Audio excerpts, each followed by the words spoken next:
മനുഷ്യാവകാശ സംഘടനയായ human rights protection മിഷന്റെ പേര് ഒരു സംഘം ആളുകൾ അനധികൃതമായി ഉപയോഗിക്കുന്നുവെന്ന് പരാതി. സംഘടനയുടെ ചുരുക്കപ്പേരായ HRPM ആണ് അനധികൃതമായി ഉപയോഗിക്കുന്നത്. ഇത് തൃശൂർ ജില്ലാ സെഷൻസ് കോടതി സ്റ്റേ ചെയ്തു. ഒരു പതിറ്റാണ്ടിലധികമായി മനുഷ്യാവകാശ രംഗത്ത് പ്രവർത്തിക്കുന്ന സംഘടനയാണ് ഹ്യൂമൻ റൈറ്റ്സ് പ്രൊട്ടക്ഷൻ മിഷൻ അഥവാ HRPM. ഈ ചുരുക്കപ്പേരാണ് തൃശൂർ കേന്ദ്രീകരിച്ചുള്ള മറ്റൊരു സംഘടന ഇപ്പോൾ ഉപയോഗിക്കുന്നത്. ഇവരുടെ പൊതുപരിപാടികളിലും മറ്റും HRPM എന്ന പേരാണ് ഉപയോഗിക്കുന്നത്. ഇത് ആളുകൾക്കിടയിൽ തെറ്റിദ്ധാരണ പരത്തുന്നുണ്ട്.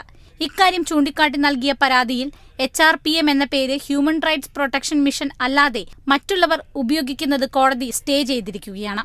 ശരിക്കും പറയുവാണെങ്കിൽ ഈ ലോഗോയ്ക്കകത്ത് ചെറുതായിട്ട് അവരുടെ സംഘടനയുടെ പേരുണ്ട്.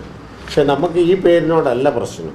നമ്മുടെ പ്രശ്നം ഈ HRPM എന്നുള്ളതാണ്. HRPMൻ്റെ ട്രേഡ് മാർക്ക് ഉണ്ട്, അതിൻ്റെ രേഖകളെല്ലാം നമ്മുടെ കയ്യിലുണ്ട്. അപ്പോൾ അത് തെറ്റിദ്ധാരണ ഉണ്ടാവും. അത് വരാൻ പാടില്ല. അത് നമ്മൾ അറിഞ്ഞുകൊണ്ടല്ല, നമ്മുടെ സംഘടനയല്ല എന്ന് മാത്രമേ നമ്മൾ പറയുന്നുള്ളൂ.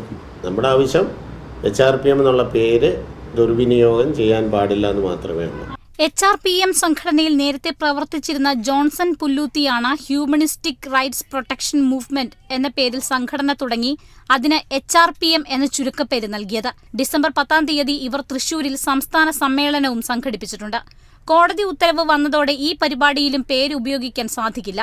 ഇതോടൊപ്പം മുഖ്യമന്ത്രി, പോലീസ്, ജില്ലാ കളക്ടർ എന്നിവർക്ക് ഹ്യൂമൻ റൈറ്റ്സ് പ്രൊട്ടക്ഷൻ മിഷൻ പരാതി നൽകിയിട്ടുണ്ട്. Kerala vision news, Kochi.